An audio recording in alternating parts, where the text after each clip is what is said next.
Donc on a vu la dernière fois, on a expliqué longuement dans le chapitre précédent la perfection qui va se dévoiler dans le monde quand le Mashiach viendra. Donc on a dit il y a deux périodes dans la venue du Mashiach. Yimot HaMashiach, c'est la première période. Triat HaMetim, c'est la seconde période. Yimot HaMashiach, ça veut dire le monde reste ce qu'il est, Olam Kiminhago Noeg, mais la notion d'exil disparaît. Ensuite, Triat HaMetim, ça veut dire il y a une Shinui B'Maaseh Breshit,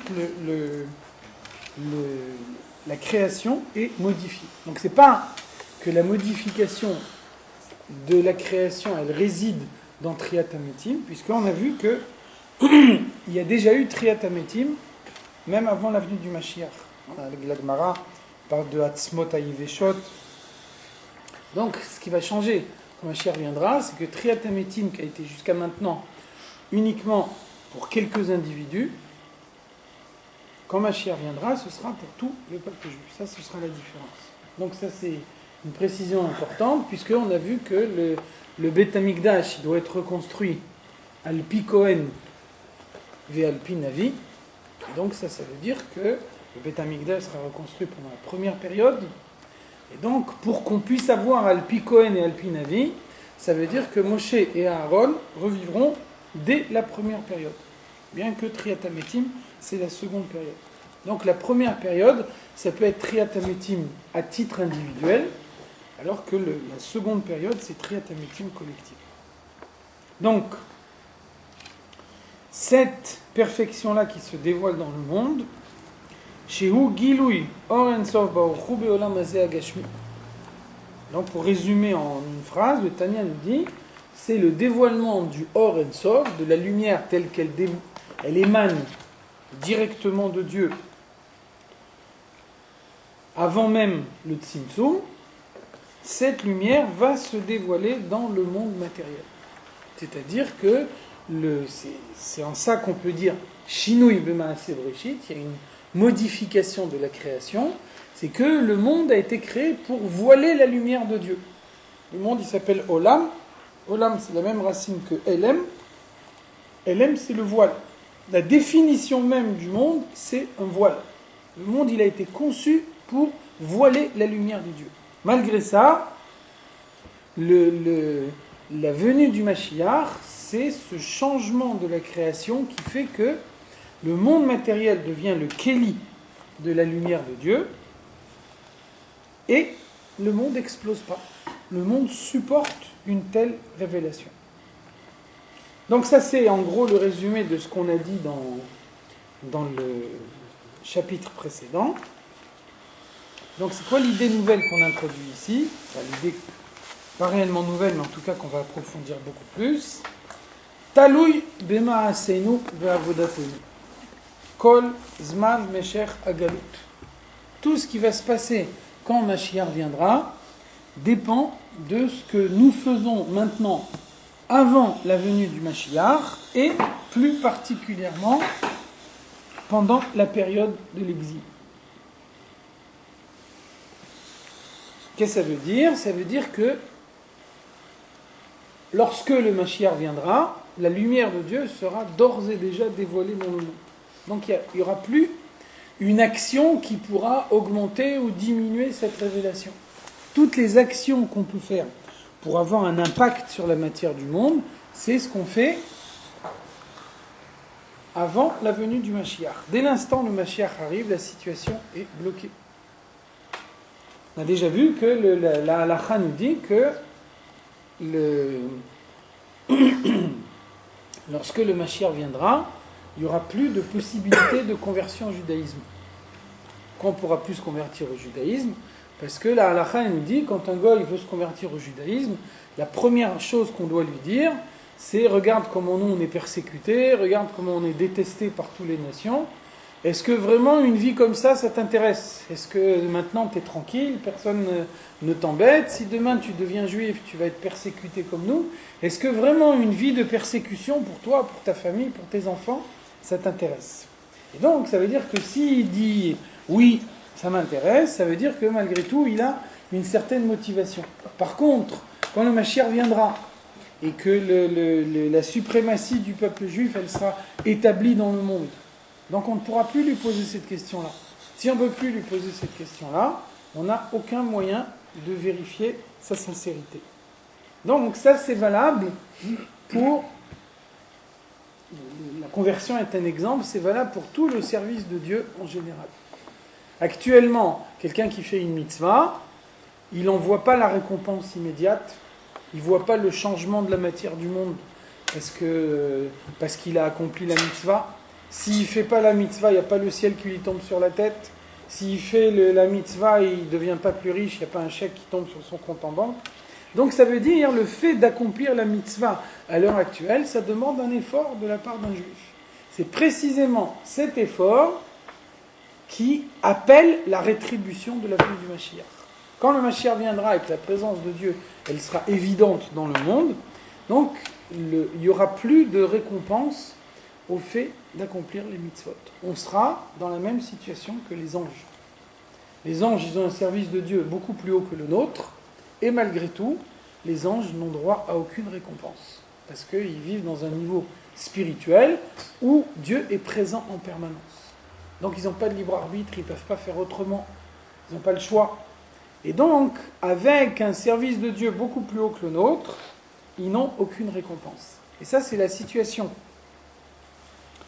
dans laquelle les Juifs seront également quand le Mashiach viendra. C'est la raison pour laquelle toutes les mitzvot qu'on fait actuellement sont déterminantes pour la venue du Mashiach. Dès l'instant où le Mashiach viendra, les mitzvot qu'on fera n'auront plus aucun impact sur le monde. La Gemara nous dit le mitzvot ptelot le'atid lavo. Quand le Mashiach viendra, les mitzvot seront abrogés. Dans la Chassidoute, on dit c'est pas à prendre au sens littéral, ça ne veut pas dire que les mitzvot disparaîtront, ça veut dire que par rapport à la lumière qui va se dévoiler dans le monde quand le Mashiach viendra, les mitzvot elles vont devenir insignifiantes. Au point qu'on peut dire pratiquement ptelot, elles disparaissent. Donc ça vous explique aussi pourquoi on nous dit Kol zman mesher agalut. On précise bien ici pendant la période de l'exil.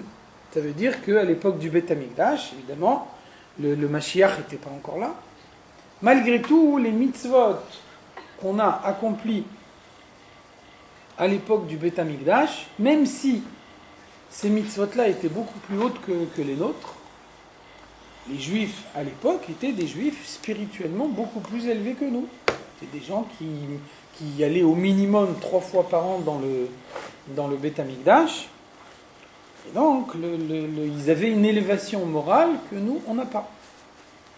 Vous savez que il y a quelques années, on a creusé une autoroute en Israël. Et puis en creusant l'autoroute, ils ont trouvé des tombes de l'époque du premier Beth Amikdash. Et le rabbanim ont décidé qu'on ne peut pas les enterrer dans un cimetière normal. Faire un cimetière à part. On ne peut pas mettre dans le même cimetière des Juifs qui vivent pendant le temps de l'exil, qui sont des Juifs qui connaissent toute la bassesse de l'exil, dans le même cimetière que des Juifs qui ont vécu dans le Beth Amikdash, qui sont rentrés dans le Beth Amikdash plusieurs fois par an, qui ont vu la présence de Dieu dans le Beth Amikdash. Donc c'était des Juifs qui avaient une élévation infiniment plus haute que la nôtre. Malgré tout, ou peut-être à cause de ça justement, leurs mitzvot à eux, elles ont contribué beaucoup moins à la venue du Mashiach. Parce qu'ils avaient le dévoilement de Dieu, parce que donc leur libre arbitre était un libre arbitre réduit par rapport au nôtre. Ça, c'est le Rabbi dit souvent dans les sikhot, le Rabbi dit le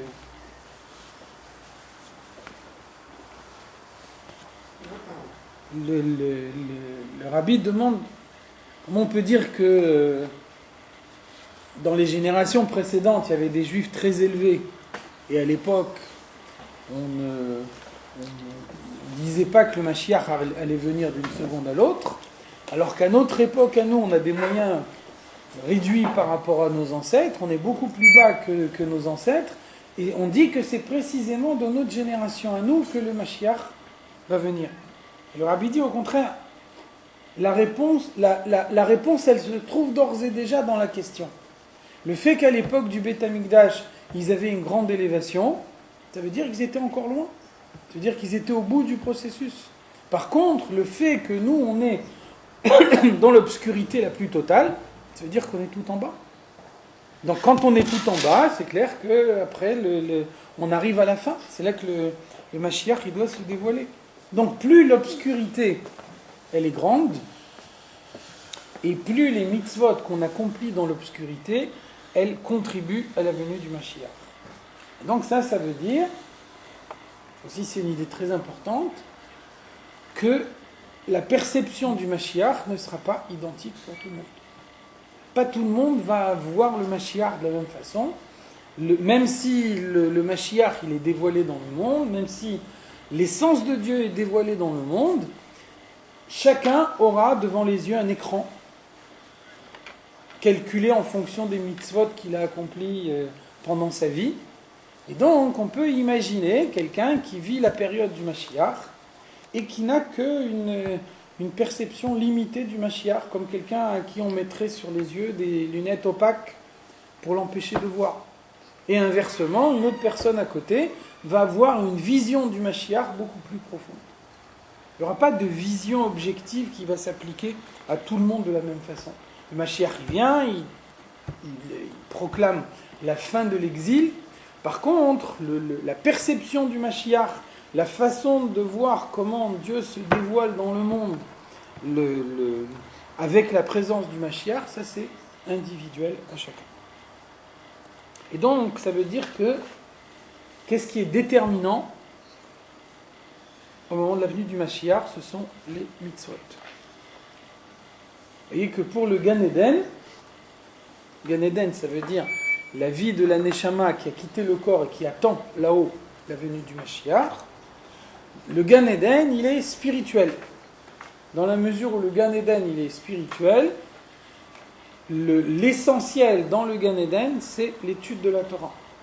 C'est la raison pour laquelle la Gemara nous dit « Ashrei mi sheba lekan vetalmudo beyado » Heureux celui qui vient ici avec toute la Torah qu'il a étudiée dans le monde. Vous voyez que là, on ne parle même pas de la pratique des mitzvot. Le Gan Eden, il est spirituel. L'activité essentielle du Gan Eden, c'est l'étude de la Torah, même si ça peut décourager certains de vouloir y aller. Mais donc, l'étude de la Torah, c'est bien souvent le prolongement de la Torah qu'on a étudiée dans le monde. Et donc, le Gan Eden, il est spirituel.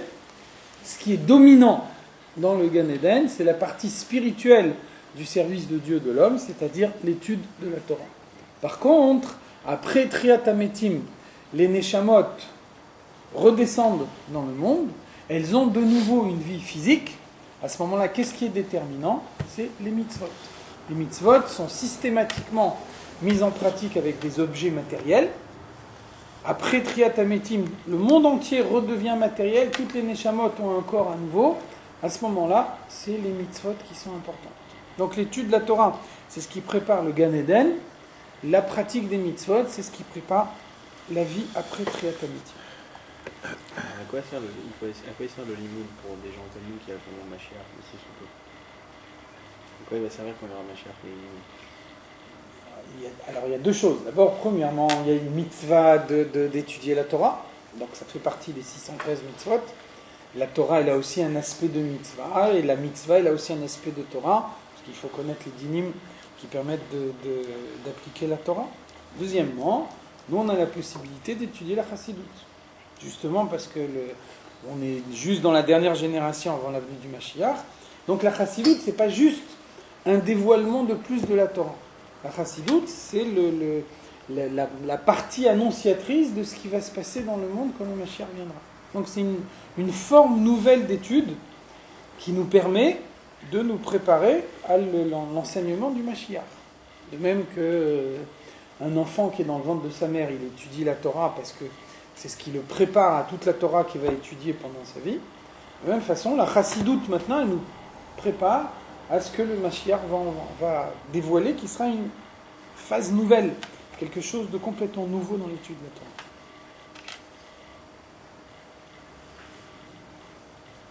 Ki agorem schar ha-mitzvah hi ha-mitzvah be'atzma. Ça veut dire que la récompense essentielle de la mitzvah, c'est la mitzvah elle-même. Même lorsque la Torah promet une récompense, quand la Torah nous dit « Leman yirbu yimechem vime benechem » si vous faites telle mitzvah, vous aurez une longue vie. Toutes les promesses matérielles que la Torah peut donner sont uniquement un aspect accessoire de la récompense. L'aspect essentiel de la récompense, c'est la possibilité que la mitzvah donnera de percevoir le Mashiach quand il sera venu. C'est la raison pour laquelle on voit que très souvent la Torah promet une récompense quand on accomplit une mitzvah. Kabed et avicha vetimecha leman yarichun yamecha ala adama. Donc la Torah, elle promet clairement une récompense. Si tu respectes tes parents, tu auras une longue vie. Et la Gemara nous dit Sra mitzvah behai alma leika. Il n'y a pas de récompense de la mitzvah dans ce monde. Donc, comment la Gemara elle peut nous dire le contraire de ce qui est clairement écrit dans la Torah? Donc c'est ça ce qu'elle veut dire. Même quand la Torah nous promet une récompense matérielle, cette récompense matérielle est totalement insignifiante par rapport à la récompense véritable qui est la perception supplémentaire qu'on aura du Mashiach grâce à chaque mitzvah de plus qu'on accomplit. Et comment aussi le fait de dire que la récompense est la mitzvah, La récompense, ça nous permet de dire c'est le dévoilement. C'est notre perception du dévoilement. Parce qu'on perçoit grâce à la mitzvah. Mitzvah, c'est tzavta. Mitzvah, ça veut dire créer un lien entre Dieu et soi. Donc plus on multiplie les mitzvot, plus le lien est important, et plus la perception que permet ce lien est une perception importante. Donc, percevoir la présence de Dieu dans le monde, voir Dieu se dévoiler dans la matière du monde, et que quand même la matière du monde, elle reste intacte, le monde, il n'explose pas, ça, c'est tellement important que ça rend accessoire tous les autres aspects que la mitzvah, elle peut avoir. Donc, la vraie récompense de la mitzvah, c'est la perception additionnelle du Mashiach qu'on peut avoir par chaque accomplissement d'une mitzvah dans le monde. Qu'est-ce que ça veut dire? Ki be'asiyata, lorsqu'un homme accomplit concrètement la mitzvah, autrement dit, lorsqu'il prend un objet matériel et qu'il utilise cet objet matériel pour accomplir la mitzvah, mamshich ha'adam gilu yor ensof baruch hu milmala lemata. Chaque mitzvah, en particulier chaque commandement positif, d'une certaine façon les commandements négatifs aussi, mais surtout les commandements positifs, au moment où on accomplit un commandement positif, il y a une lumière de Dieu qui se dévoile dans le monde et qui s'introduit dans l'objet matériel qui a permis d'accomplir la mitzvah. Donc nous on ne le voit pas, mais par chaque mitzvah qu'on a accompli au moyen d'un objet matériel, on dévoile une lumière de plus dans le monde. Et donc c'est ces lumières-là qui vont nous éclairer quand le Mashiach viendra. C'est ces lumières-là qui vont transformer la matière du monde pour nous. Les itlabesh begashmiut olamazé, la mitzvah a pour effet de dévoiler une lumière de Dieu dans le monde matériel qui est conçu pour voiler Dieu. Grâce à la mitzvah, la lumière s'introduit à l'intérieur de l'objet matériel. Sheaya trila tachat memshelet klipat noga. Il s'agit d'un objet qui, dans un premier temps, était sous l'emprise de la klipat noga. Klipat noga, ça veut dire que c'est une klipa intermédiaire. C'est une klipa dans laquelle il y a du bien et du mal.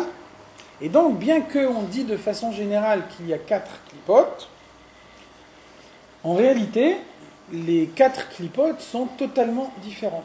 Il y a 3 klipotes, shalosh klipotes à tmeot les gamré. Les 3 klipotes totalement impurs sont un stade définitif. Quelque chose qui est impur, quelque chose que la Torah définit comme impur, il est définitivement impur.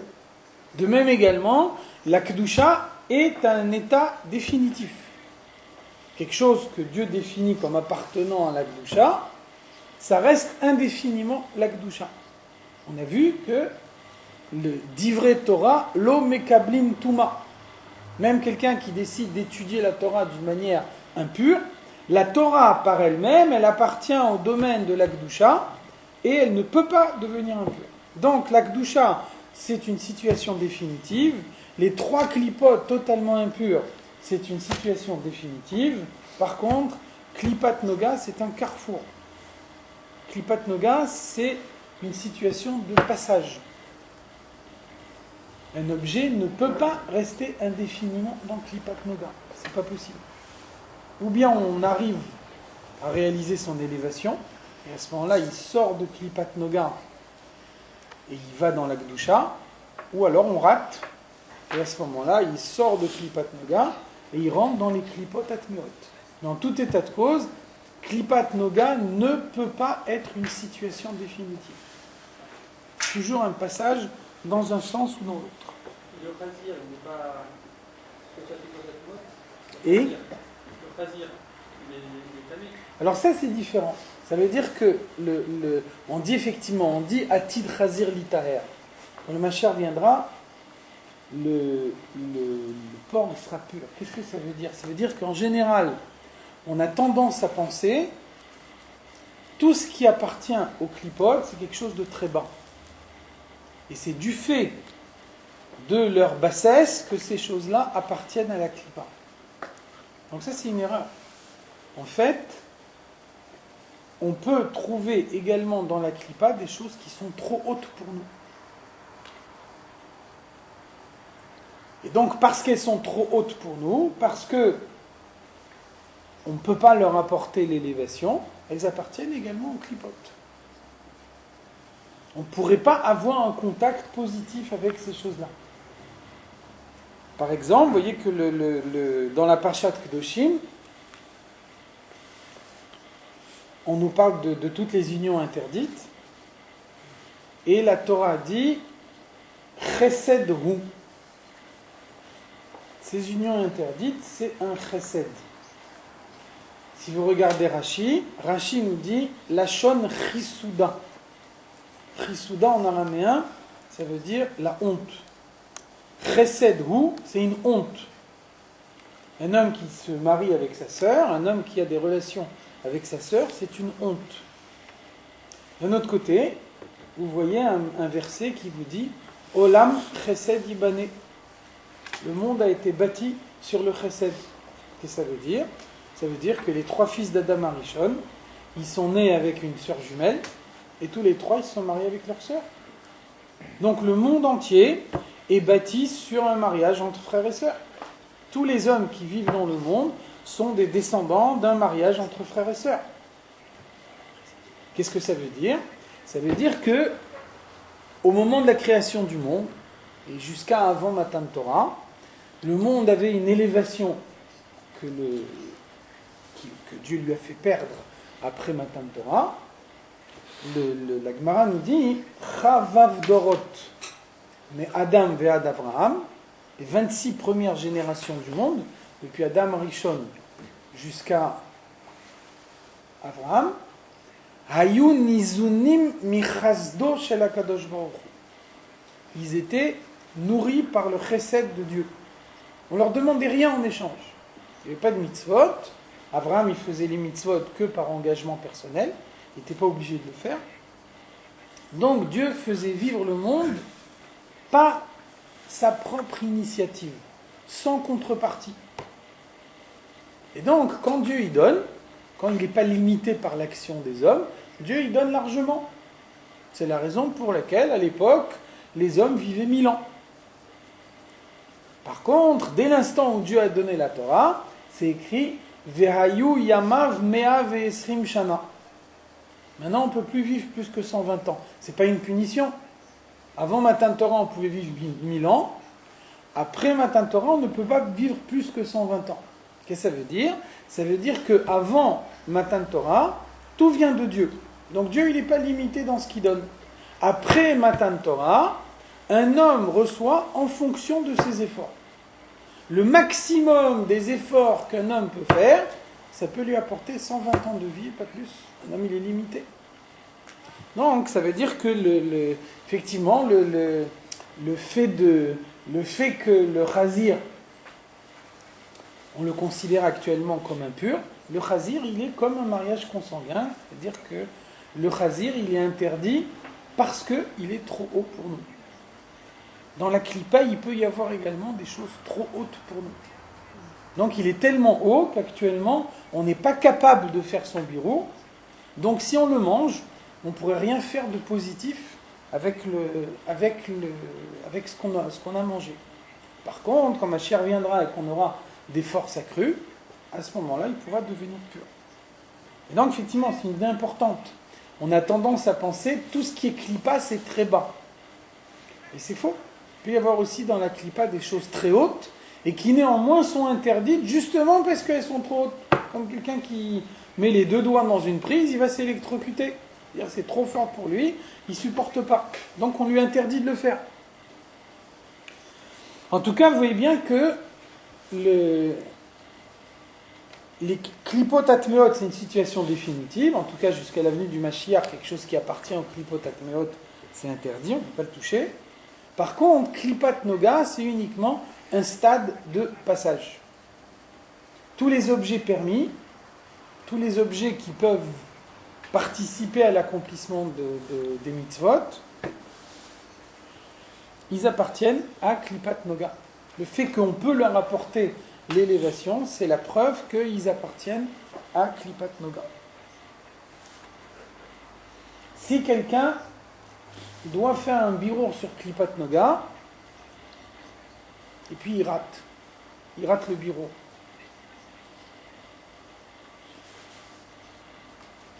Quelqu'un mange un aliment, donc la Shgacha Prati de Dieu, elle a fait que tel jour il devait manger tel aliment, et il fallait qu'il utilise la force physique qui tire de cet aliment pour prier, pour étudier la Torah.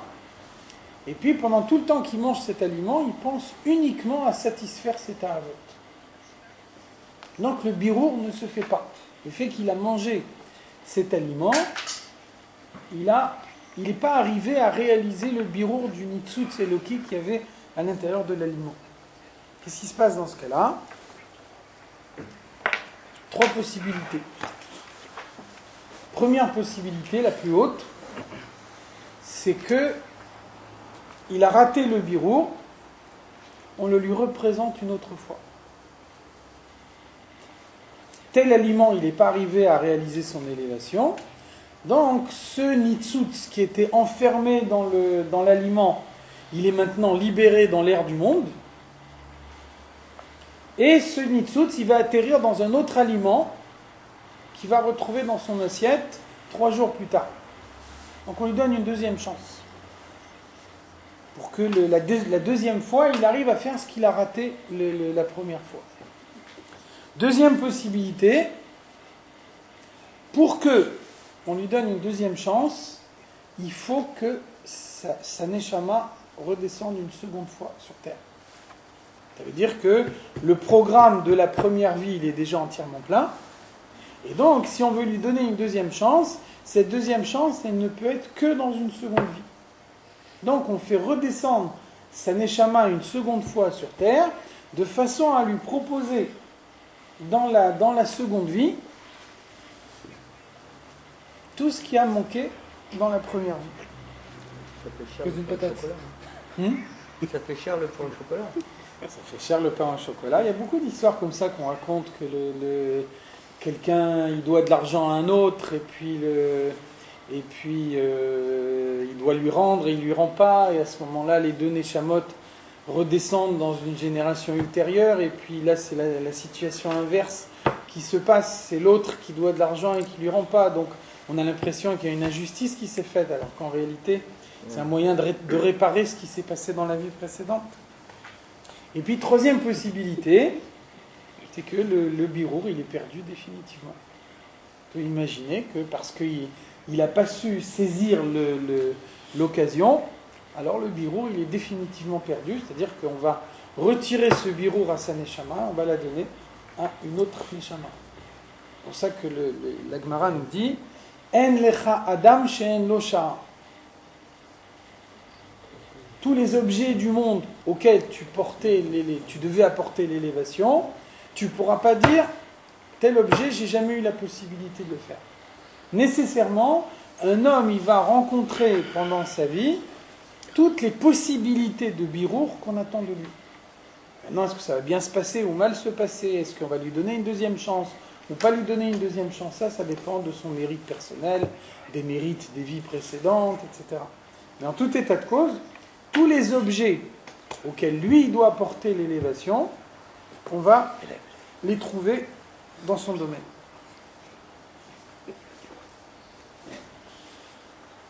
Ou mekabel chayuta mimena. L'objet matériel qui sert à accomplir la mitzvah, il reçoit sa vitalité de la klipat noga. Qu'est-ce que ça veut dire? Pourquoi c'est important de préciser qu'il reçoit sa vitalité de la klipat noga? C'est parce que c'est à ce moment-là que le libre arbitre il est respecté. Klipat noga, ça veut dire c'est un mélange de bien et de mal. Donc l'objet matériel qu'on utilise, il a en lui du bien et du mal. Si on met en évidence le bien qu'il y a dans cet objet, le mal il est chassé. Inversement, si on met en évidence le mal qu'il y a dans cet objet, c'est le bien qui est chassé. C'est en ça que c'est un stade intermédiaire, et puis après c'est à l'homme de faire la différence. Shehem kol dvarim ateorim. Donc, qu'est-ce qui reçoit sa vitalité de la klipa? Ce sont tous les objets purs, ou mutarim, tous les objets permis, chez naase bahem mitzvah amaasit, qu'on utilise pour accomplir concrètement la mitzvah, kegon par exemple, klaf atfilin, le parchemin qu'on utilise pour les tfilin, ou mezouza ve sefer Torah, parchemin de la mezouza, du sefer Torah, Timamar Azal, comme c'est écrit dans la Gemara, lo uchshar limlechet shamaim, on ne peut utiliser pour le service de Dieu, c'est-à-dire en l'occurrence pour écrire un sefer Torah ou des tfilin, et la tehorim ou mutarim bepicha, que des animaux purs que tu aurais le droit de consommer. On n'a pas le droit de faire du parchemin pour écrire des tfilin ou des mezuzot ou un sefer Torah avec la peau d'un animal impur. Bien qu'on ne le consomme pas, c'est juste pour écrire dessus, mais malgré tout, on ne fait des tfilin qu'avec la peau d'un animal pur. Donc ça veut dire, la peau ça se mange pas, la viande elle se mange, la viande c'est en la mangeant qu'on la fait sortir de klipat noga et on la fait rentrer dans la gdusha. La peau de l'animal, comment on la sort de klipat noga pour la rentrer dans la gdusha? C'est en l'utilisant pour fabriquer des tfilin ou des mezuzot. Plus largement, n'importe quel objet en cuir que vous pouvez utiliser pour le service de Dieu, il sort également de klipat noga.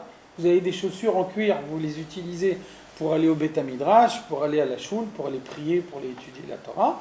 Le cuir reçoit également l'élévation. Donc là, on nous donne un exemple évident. Sauf si c'est un animal impur. Sauf si c'est un animal impur. Ça veut dire aussi. Ça veut dire que dans ce cas-là, on peut donner l'élévation. Cette façon-là d'élévation, elle est permise. Tu vois bien, on dit ici mlechet shamaim. Qu'est-ce qui est interdit pour les animaux impurs? C'est quelque chose qui sert directement au service de Dieu, des tfilin ou des mezuzot. Par contre, pour les chaussures, ça n'a pas été interdit. C'est-à-dire que de cette façon-là, on peut donner l'élévation, la peau qui est utilisée de cette façon-là, elle n'est pas interdite. C'est clair que même un animal impur, il a aussi une vitalité du bien en lui, sinon il ne pourrait pas vivre. Donc on a la possibilité de lui apporter également l'élévation de cette façon-là.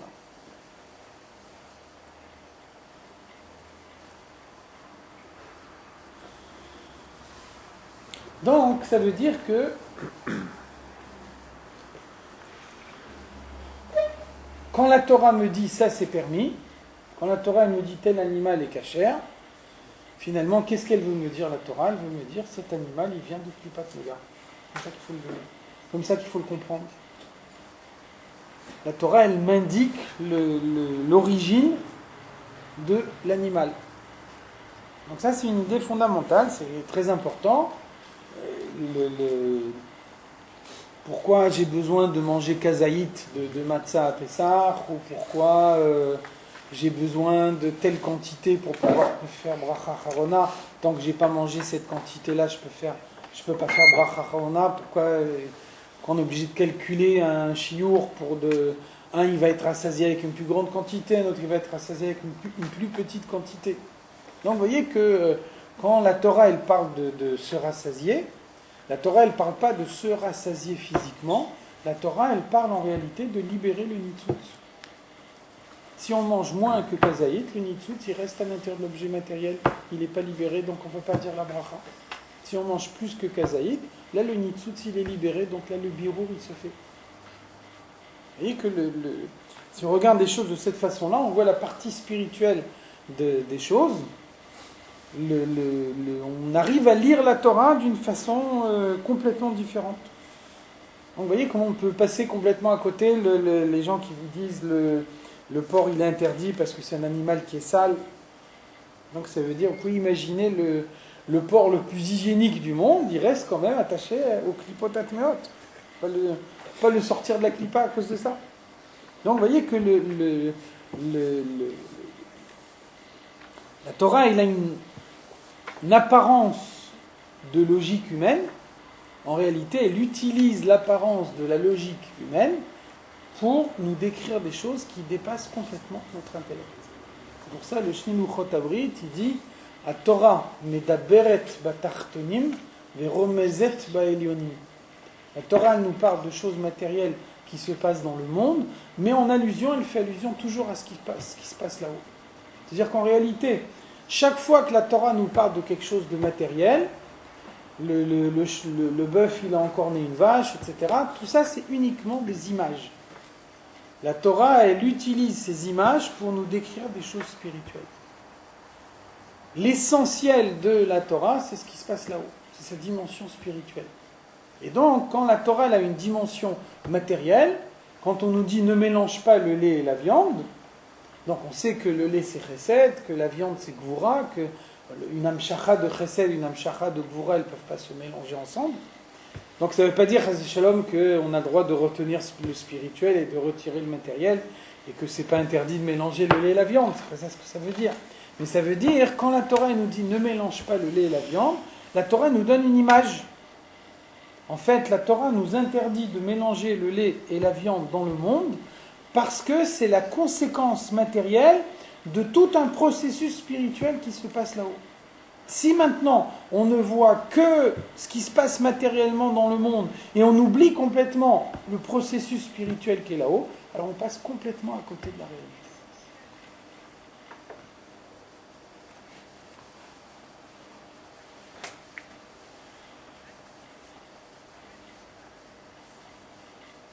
Autre exemple, autre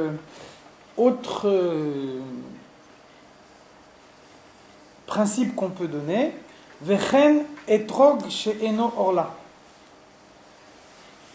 Qu'est-ce que ça veut dire orla? Ça veut dire que vous savez que quand on plante un arbre fruitier, on n'a pas le droit de consommer les 3 premières récoltes de l'arbre. Ça s'appelle orla. Ensuite, la 4e récolte, elle s'appelle Natar Evai, c'est-à-dire qu'on va la manger à Yerushalayim, et c'est à partir de la 5e récolte que les fruits sont totalement permis. Donc, qu'est-ce que ça veut dire? Ça veut dire que pendant les 3 premières années, les fruits de cet arbre sont dans les klipot atmeot. Et c'est seulement à partir de la 4e année qu'il y a un passage. Donc ça, vous en apercevez pas. Les fruits, ils ont exactement la même apparence. Vous ne voyez pas du tout la différence entre les fruits des 3 premières années et les fruits de la 4e année. Malgré tout, les fruits des 3 premières années, ils viennent des klipot atmeot, et les fruits de la 4e année, ils viennent de klipat noga. Donc il y a une distinction que le rabbi a introduite dans Igrot Kodesh. Le rabbi nous dit imaginez par exemple un aliment interdit, donc ça veut dire un aliment qui vient des klipot atmeot, et puis il y a un médecin qui dit qu'il y a un malade en danger, et que ce malade, il a besoin de manger cet aliment. Donc comme le médecin, il nous dit que c'est absolument indispensable que le malade, il mange cet aliment, donc le Rav va lui permettre de manger l'aliment. Ça veut dire qu'au moment où le malade, il mange cet aliment, non, il n'a pas changé de statut, justement. C'est ce que le Rabbi explique. C'est toute la différence. C'est la différence entre le médicament et la orla. Ça veut dire que la Torah, elle a donné une possibilité, dans ce cas-là, d'élever les klipot atmeot. Le médicament, l'aliment qui sert de médicament, il reste klipot atmeot. La preuve qu'il reste klipot atmeot, c'est que pour le malade, c'est permis, mais pour tous les autres, ça reste interdit. Par contre, la Torah, elle a donné la force au Rav que lorsqu'il y a une situation de pikuach nefesh, lorsque le médecin il dit il a besoin de manger cet aliment pour guérir, alors à ce moment-là, on sort pour ce malade-là particulièrement, on sort l'aliment des klipot atmeot, on lui permet de le manger. Ce qui veut dire qu'au moment où il mange cet aliment, il lui apporte effectivement l'élévation. Il apporte le nitzut. Et le Rabbi dit dans la même lettre, c'est intéressant, le Rabbi nous dit qu'est-ce qu'on peut déduire de cette halakha. Le Rabbi dit on peut déduire de cette halakha que la Torah, elle considère plus que la médecine, que la médecine, elle se considère elle-même. Pourquoi ? Parce que à partir du moment où le médecin il dit ce malade-là, il est malade, il faut transgresser pour lui le Shabbat. Le Rav, il va donner l'autorisation de transgresser le Shabbat.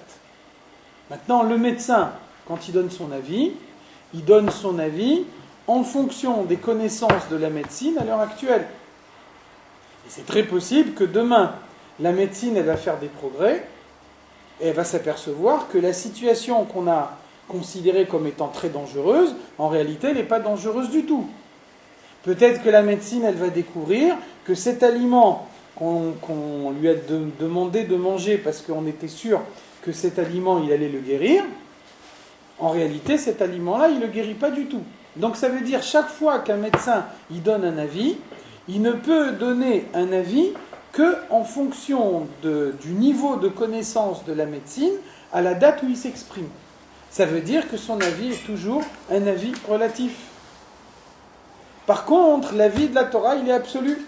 Quand le Rav il dit « je te permets de transgresser le Shabbat pour ce malade » ou « je permets à ce malade de manger l'aliment », le Rav il lui permet réellement de le manger. Il ne dit pas « attends 10 ans et si dans 10 ans on s'aperçoit que la médecine elle n'a pas changé d'avis, à ce moment-là tu pourras le manger ».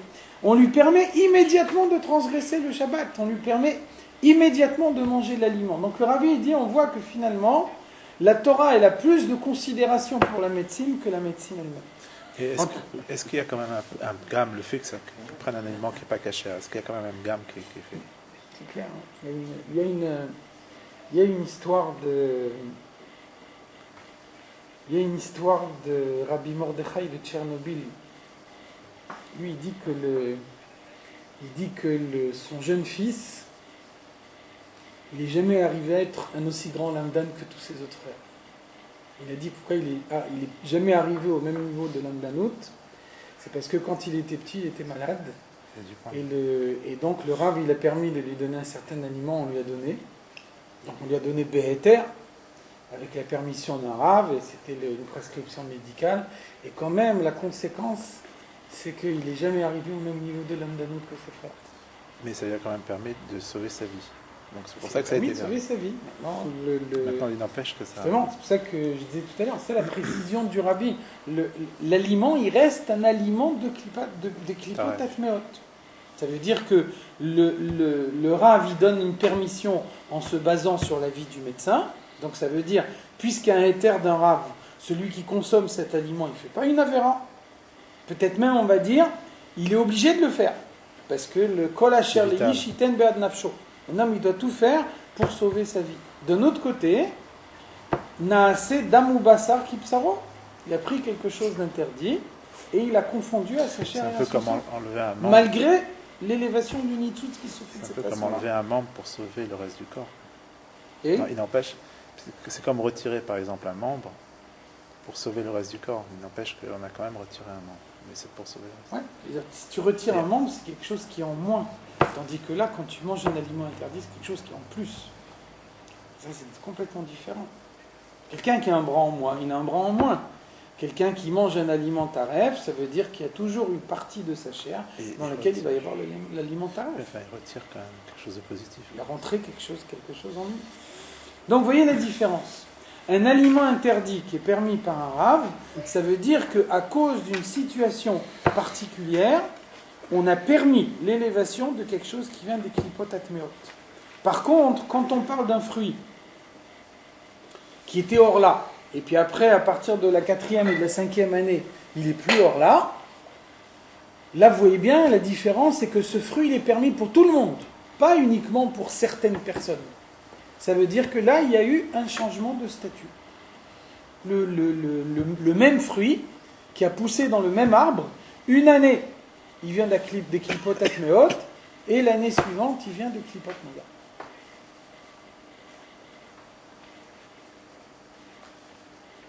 Donc dans la note, chez Aorla, imishalosh klipot atmeot les gamré, la Orla fait effectivement partie des klipot atmeot, bien que il peut s'agir d'un fruit permis. Un fruit que si ce n'était pas un fruit des 3 premières années, on aurait le droit de le consommer. Donc le même fruit qui pousse dans le même arbre, il arrive à être klipot atmeot. Chez En lahem aliyah leolam, les klipot atmeot n'ont aucune possibilité d'élévation.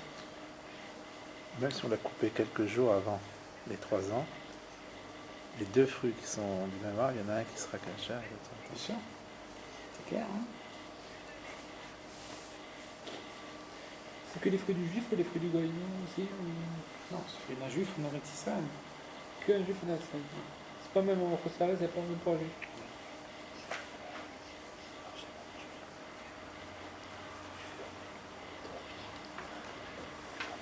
Non, effectivement, je veux dire, vous voyez le changement de statut, ça aussi c'est le rabbi dit dans les sichot, quelqu'un pourrait dire, mon grand-père il n'a jamais étudié Chassidut de sa vie, et il était un bon juif toute sa vie, il était très froum, donc ça veut dire, moi je suis pas mieux que mon grand-père. Si mon grand-père toute sa vie il a été un bon juif sans étudier Chassidut, pourquoi moi je ne pourrais pas me passer de Chassidut? Donc le rabbi nous dit, pour répondre à cette question, le rabbi nous dit, avant il y avait 2 paires de tefilines qui circulaient dans le peuple juif. Il y avait Rashi et Rabbeinu Tam. Vous savez qu'on les appelle Rashi et Rabbeinu Tam, en réalité ils existaient bien avant Rashi et bien avant Rabbeinu Tam. Ça veut dire que celle qu'on appelle Rashi, c'est celle que Rashi nous dit, la halakha elle est tranchée comme ça. Et celle qu'on appelle Rabbeinu Tam, c'est celle que Rabbeinu Tam nous dit, la halakha elle est tranchée comme ça. Et donc ça veut dire qu'avant il y avait les 2 tefilines qui circulaient. Donc il y avait des villes où on mettait que Rashi, il y avait des villes où on mettait que Rabbeinu Tam, selon la coutume de l'endroit, etc. Vous savez que dans les fouilles archéologiques qu'on a fait à Matsada, on s'est aperçu que les seules tefilines qu'on a trouvées là-bas, c'était Rabbeinu Tam. C'est-à-dire que vraisemblablement, les juifs de la ville ne mettaient que Rabbeinu Tam. Et puis donc un jour, Rabbi Yosef Karo, il vient et il tranche la halakha. Et il nous dit, la halakha est tranchée d'après Rashi. Le Rabbi nous dit, si quelqu'un il est contemporain de Rabbi Yosef Karo, et il entend que Rabbi Yosef Karo, il a dit, la halakha elle est tranchée comme Rashi, et lui il dit, voilà, mon grand-père, toute sa vie, il a mis uniquement Rabbeinu Tam. Mon grand-père, c'était un grand tzaddik. Et donc, puisque mon grand-père, il a pu être un grand tzaddik toute sa vie, en mettant uniquement Rabbeinu Tam, moi, je vais mettre que Rabbeinu Tam toute ma vie.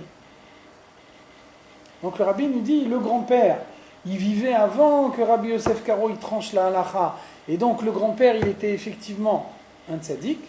Le petit-fils qui dit moi je veux faire comme mon grand-père, il met que Rabbeinu Tam toute sa vie, il s'appelle Karkafta Delo Manach Tfilin. Quelqu'un qui n'a jamais mis les tfilin de sa vie. La Gemara nous dit Karkafta Delo Manach Tfilin En Lo Chelek Leolam Haba. Une tête sur laquelle les tfilin elles se sont jamais posées, il n'a pas de part au monde futur. Et donc on peut dire lui qu'est-ce qu'il a fait de mal? Il a suivi l'exemple de son grand-père. Mon grand-père il a mis que Rabbeinu Tam toute sa vie. Moi, je fais comme mon grand-père. Donc, vous voyez que le fait que la halakha elle a été tranchée, ça veut dire qu'il y a eu un changement de statut. Tant que la halakha elle n'est pas tranchée, c'est toi qui choisis si tu veux mettre Rashi ou Rabbeinu Tam. À partir du moment où Rabbi Yosef Karo il tranche la halakha dans Shulchan Aruch avec Ruach HaKodesh, donc il dit à partir de maintenant, la halakha elle est tranchée d'après l'avis de Rashi, c'est fini. On ne peut plus remettre en cause ce que Rashi, la halakha qui est tranchée comme Rashi. Donc le rabbi nous dit quelqu'un qui refuse d'étudier Chassidout maintenant, c'est comme quelqu'un qui dit mon grand-père il mettait Rabbeinu Tam, donc moi aussi je vais continuer à mettre Rabbeinu Tam. C'est la même chose. Avant le dévoilement de la Chassidout, on pouvait effectivement accomplir pleinement les mitzvot sans étudier la Chassidout.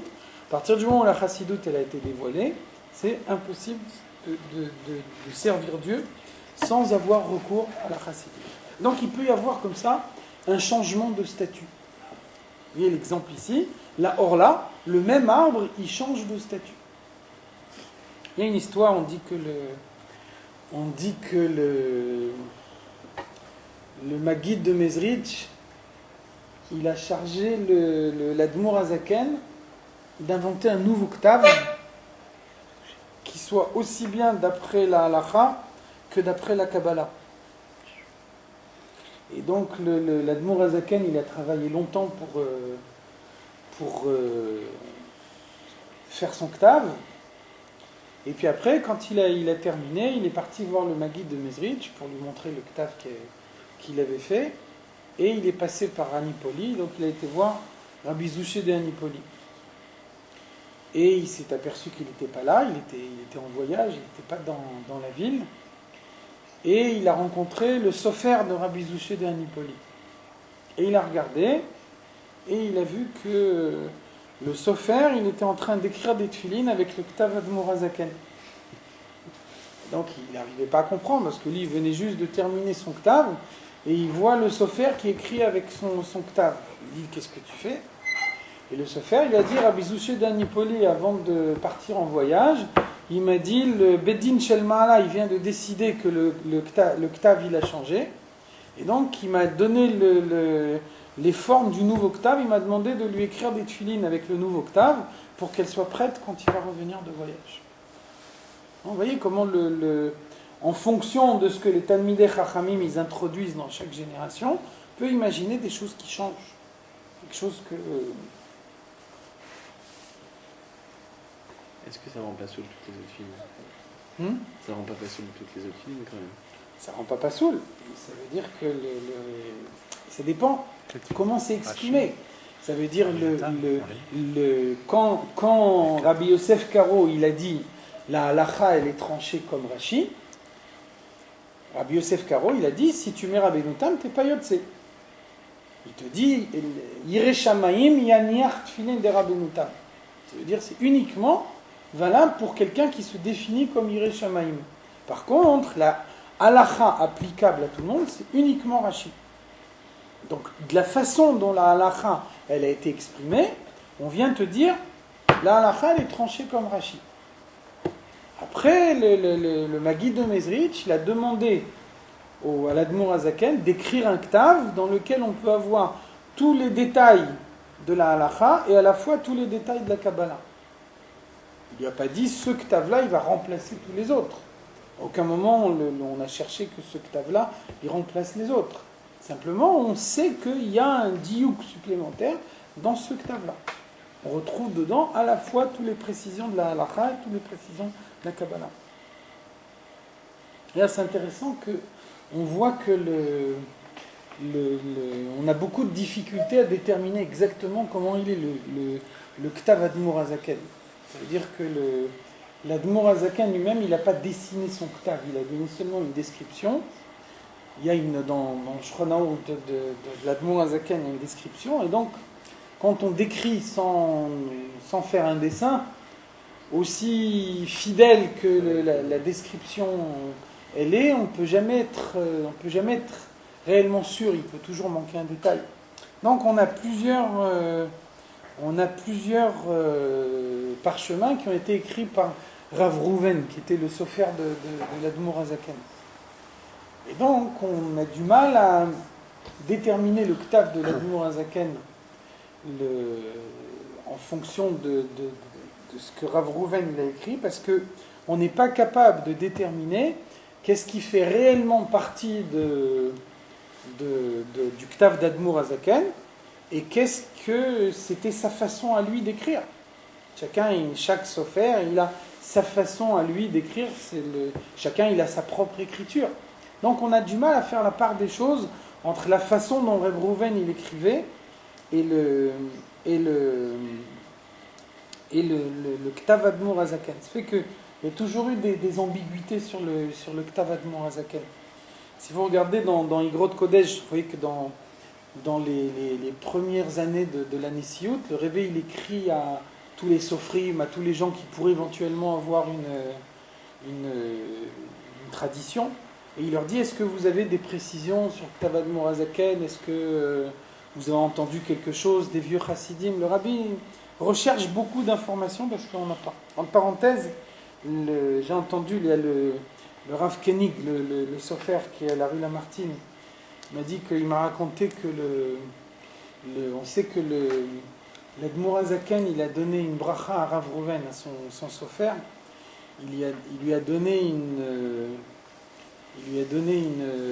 bracha que son Ktav il va rester jusqu'à l'avenue du Mashiach.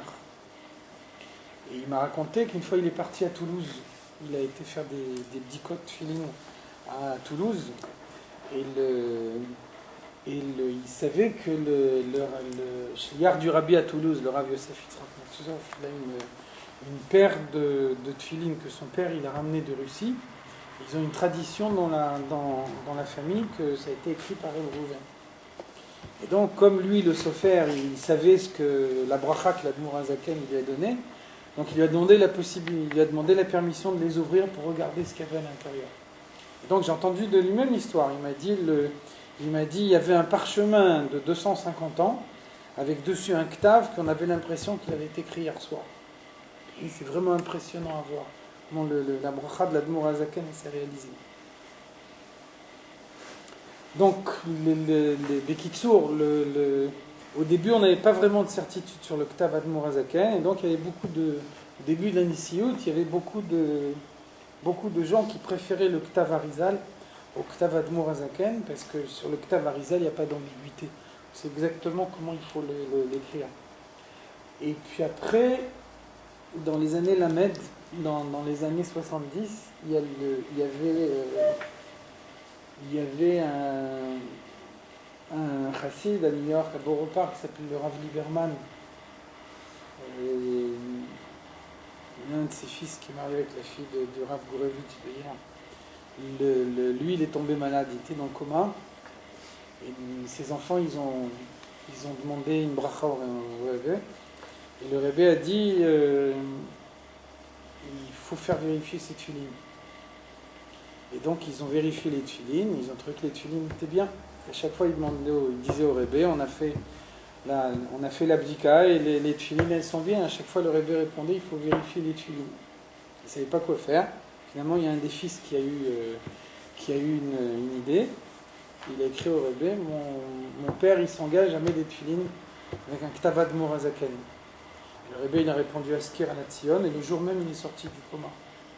Donc ça a changé beaucoup parce que pratiquement personne ne mettait les tefillin Admour Hazaken. Et à partir du moment où il y a eu cette histoire, pratiquement tout le monde a voulu changer de tefillin.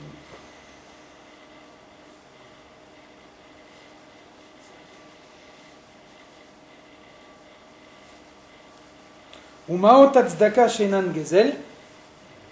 Autre exemple, utiliser de l'argent volé pour la tzedaka. Donc vous voyez qu'une pièce que vous avez gagnée ou une pièce que vous avez volée, elle a la même apparence. Il n'y a pas de tampon pour le vol, ça veut dire que la pièce, elle reste toujours physiquement la même pièce. Et donc, bien que la pièce soit la même pièce, une pièce qui a été honnêtement gagnée, elle vient de Klipat Noga, une pièce qui a été volée, elle vient de Klipat Atmeot. La même pièce. Donc, vous voyez un deuxième exemple de ce passage qui est possible, dans certains cas, d'un statut à un autre. Donc, à partir du moment où un objet appartient à Klipat Noga, donc on est sûr qu'il est Klipat Noga, on est sûr qu'il y a dedans du bien et du mal. Arshav shemekayem bahem mitzvat Hashem. Lorsque cet objet matériel est utilisé pour accomplir la mitzvah de Dieu, Rotsono, la volonté de Dieu, Are achayut shebahem ole umidvatel venichlal beor en sof baruch hu.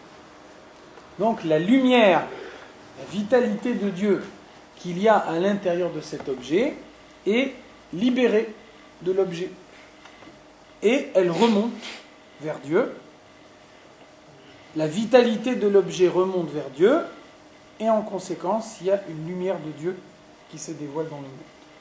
Nichlal beor en sof baruch hu.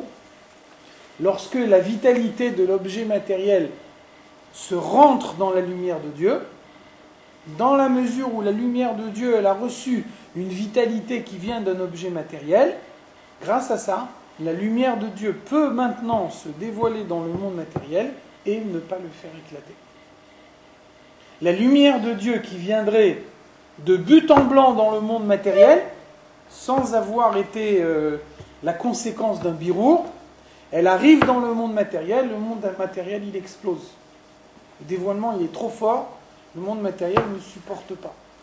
Par contre, lorsqu'il y a un appel qui vient d'en bas, il y a un objet matériel qui a été utilisé pour le service de Dieu. Dans cet objet matériel, il y a une vitalité qui est libérée par son utilisation et qui remonte là-haut et qui s'accroche à la lumière. Grâce à ça, la lumière peut redescendre dans le monde matériel. C'est ce processus-là qu'on appelle le birour. Donc comment ça se passe concrètement ? Il reviendra, si vous voulez, la semaine prochaine. Globalement, tous les birourim que vous faites dans la journée, ils restent dans l'air du monde pendant toute la journée. Et ensuite, à partir de Tzeta Kochavim, Malchut de Hatzilut descend dans le monde pour venir chercher tous les birourim de la journée. Le moment de la tombée de la nuit, c'est le moment où Malchut de Hatzilut sort du monde d'Hatzilut pour commencer à descendre à travers l'enchaînement du monde. Il y a un verset qui nous dit Ragleha Yordot Mavet. Ses pieds descendent vers la mort. Bria Yetzira Asiya, ça s'appelle la mort, parce que dans Bria Yetzira et Asiya, le mal existe. Alors que dans Hatzilut, il n'y a pas de mal. Donc la Malchut d'Hatzilut, elle se trouve dans un endroit où le mal n'existe pas. Elle descend dans le monde matériel. Tzeta Kochavim, c'est le moment où Malchut quitte le monde d'Hatzilut pour pouvoir se dévoiler dans le monde. Chatzot, le milieu de la nuit, c'est le moment où Malchut d'Hatzilut touche le monde matériel. À ce moment-là, au moment de Chatzot, Malchut d'Hatzilut, elle aspire en elle tous les birourim qui ont été élevés pendant la journée. Deuxième moitié de la nuit, elle remonte. Alot HaShachar, le lever du jour, c'est le moment où Malchut d'Hatzilut a réintégré le monde d'Hatzilut. Pendant la prière du matin, la lumière se dévoile dans le monde en fonction des birourim qui sont montés la veille. Et donc c'est comme ça, chaque jour vient ajouter par rapport à la veille. C'est en liaison au fait qu'on dit que la première moitié de la nuit elle est mitatadine et l'autre. Absolument, absolument. La première moitié de la nuit jusqu'à Chatzot, c'est le moment du jugement, puisque Malchut et Atzilut, elle ne sait pas encore combien de birurim elle va trouver, alors que la deuxième moitié de la nuit, c'est le moment où le Malchut et Atzilut, elle a trouvé tous les birurim qu'elle devait trouver, donc là au contraire c'est une partie de Chesed. La deuxième moitié de la nuit, c'est la moitié de Chesed. C'est pour ça que par exemple, ceux qui font Tikkun Chatzot, vous savez que Tikkun Chatzot c'est divisé en deux parties. Juste avant minuit, on dit Tikkun Léa, et à partir de minuit, on dit Tikkun Rachel. Donc qu'est-ce que c'est Tikkun Léa? Tikkun Rachel, pardon, c'est avant Chatzot, et Tikkun Léa, c'est après Chatzot. Donc Rachel, c'est celle qui est enterrée en dehors de Meharat HaMachpelah. Donc ça, c'est Malchut d'Atzilut qui sort d'Atzilut. Après, la deuxième partie de la nuit, c'est Tikkun Léa. Donc ça, c'est Malchut d'Atzilut qui retourne en Atzilut. Ça, c'est Léa qui est enterrée à côté d'Yaakov. Ah, d'accord.